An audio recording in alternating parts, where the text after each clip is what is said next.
नमस्कार दोस्तों। आज की कहानी है बेताल पच्चीसी की 8वीं कहानी, सबसे बढ़कर कौन। अंग देश के एक गांव में एक धनी ब्राह्मण रहता था। उसके 3 पुत्र थे। एक बार ब्राह्मण ने एक यज्ञ करना चाहा। उसके लिए एक कछुए की जरूरत थी। उसने तीनों भाइयों को कछुआ लाने को कहा। वे तीनों समुद्र पर पहुँचे। वहाँ उन्हें एक कछुआ मिल गया। बड़े ने कहा, मैं भोजन चंग हूँ, इसलिए कछुए को नहीं छूँगा। मझला बोला, मैं नारी चंग हूँ, मैं नहीं ले जाऊँगा। सबसे छोटा बोला, मैं सैया चंग हूँ, सो मैं नहीं ले जाऊँगा। वे तीनों इस बहस में पड़ गए कि उनमें कौन बढ़कर है। जब वे आपस में इसका फैसला न कर सके तो राजा के पास पहुँचे। राजा ने कहा, आप लोग रुकें, मैं तीनों की अलग अलग जांच करूँगा। इसके बाद राजा ने बढ़िया भोजन तैयार कराया और तीनों खाने बैठे। सबसे बड़े ने कहा, मैं खाना नहीं खाऊंगा, इसमें मुर्दे की गंध आती है। वह उठकर चला। राजा ने पता लगाया तो मालूम हुआ कि वह भोजन शमशान के पास के खेत का बना था। राजा ने कहा, तुम सचमुच भोजन चंग हो, तुम्हें भोजन की पहचान है।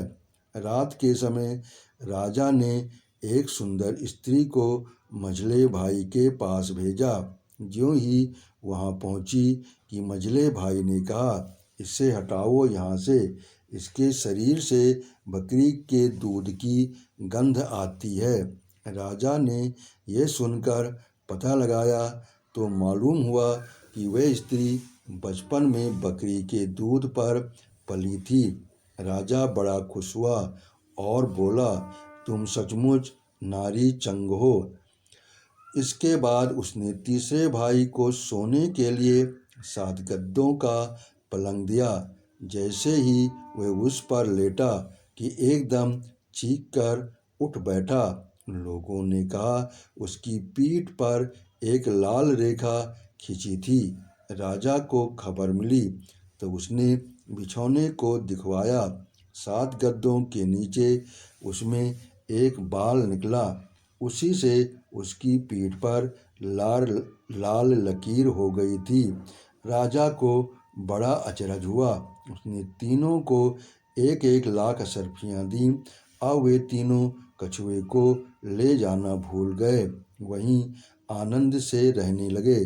इतना कहकर बेताल बोला, हे राजा, तुम बताओ उन तीनों में से बढ़कर कौन था। राजा ने कहा, मेरे विचार से सबसे बढ़कर सैया चंग था, क्योंकि उसकी पीठ पर बाल का निशान दिखाई दिया और ढूंढने पर बिस्तर में बाल पाया भी गया। बाकी 2 के बारे में तो ये कहा जा सकता है कि उन्होंने किसी से पूछकर जान लिया होगा। इतना सुनते ही बेताल फिर पेड़ पर जा लटका।